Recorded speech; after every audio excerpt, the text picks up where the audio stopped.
Mark 2. A few days later, when Jesus again entered Capernaum, the people heard that he had come home. They gathered in such large numbers that there was no room left, not even outside the door, and he preached the word to them.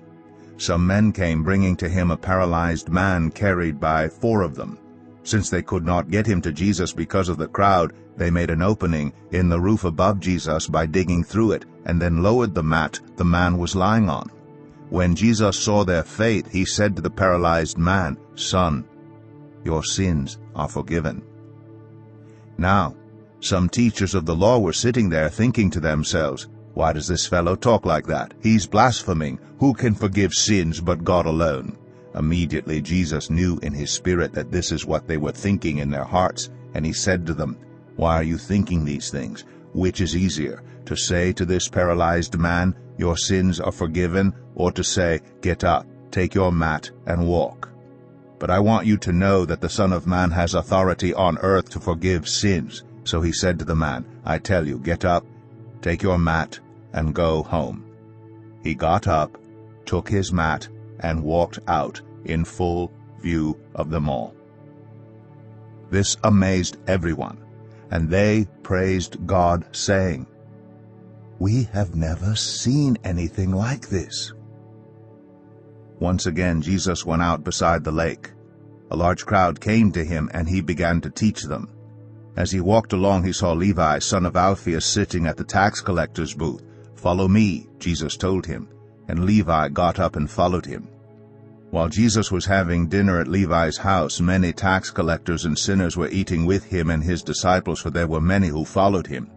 When the teachers of the law, who were Pharisees, saw him eating with the sinners and tax collectors, they asked his disciples, "Why does he eat with tax collectors and sinners?" On hearing this, Jesus said to them, "It is not the healthy who need a doctor, but the sick. I have not come to call the righteous, but sinners."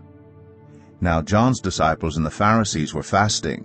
Some people came and asked Jesus, "How is it that John's disciples and the disciples of the Pharisees are fasting, but yours are not?"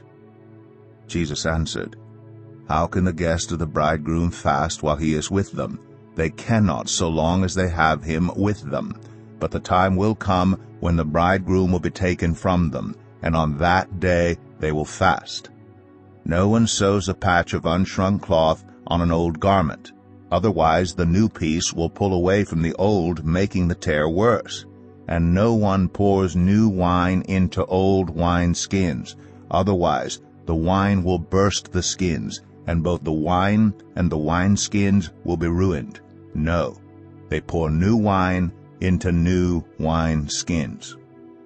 One Sabbath Jesus was going through the grain fields, and as his disciples walked along, they began to pick some heads of grain. The Pharisees said to him, "Look, why are they doing what is unlawful on the Sabbath?"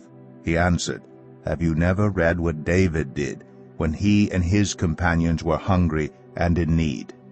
In the days of Abiathar the high priest, he entered the house of God and ate the consecrated bread, which is lawful only for priests to eat. And he also gave some to his companions.